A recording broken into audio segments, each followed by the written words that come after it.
La Blandine cache bien son jeu.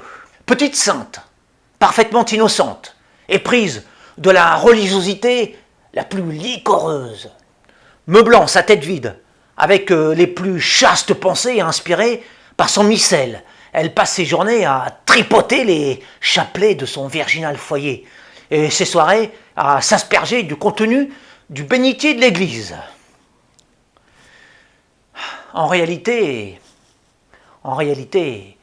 monstre libidineux en proie à des fureurs utérines incontrôlables, la Blandine ne songe qu'à se faire déflorer ses putrides orifices par d'énormes chibres d'ecclésiastiques, ainsi que les oreilles par d'irreligieuses et révoltantes obscénités en guise de sermon dominical.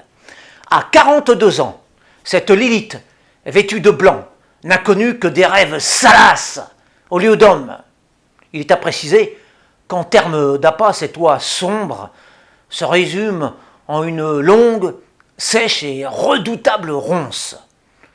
Tout en os saillant, ce spectre femelle est plus austère, glacial et anguleux qu'un crucifix d'acier. Ce qui ne l'empêche nullement, l'infâme scélérate, l'impudente, la pauvre folle, de revendiquer secrètement le droit d'accès au statut éhonté de putain du curé. Chez elle, tout n'est que pieuses icônes et sulpiciens mobiliers en directe provenance de Lourdes. Mais en grattant bien, on découvre l'insoutenable. Derrière le portrait officiel du pape, une estampe intime d'une écœurante lubricité. Sous la dentelle prude recouvrant la table de chevet où elle dépose chaque soir son missel, une interminable lettre pornographique, manuscrite, portant sa propre écriture, adressée à son évêque.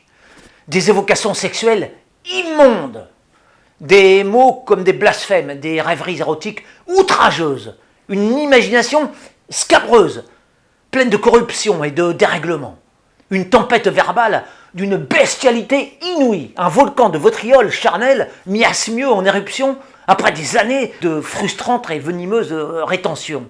La missive est dans l'enveloppe déjà timbrée, prête à être cachetée et postée on ne sait quand. À l'intérieur même de son livre de prière, bien dissimulé, entre la couverture de protection et la page de garde, l'innommable des dessins à la ligne puérile, faits de sa propre main, représentant des caricatures de prêtres en soutane. Certains sont même reconnaissables.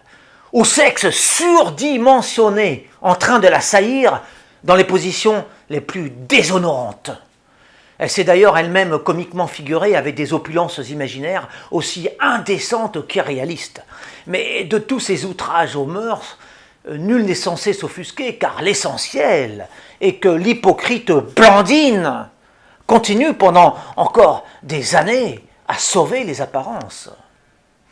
Laissons donc la sulfureuse Blandine s'immoler en silence dans ses rêves interdits les plus doux.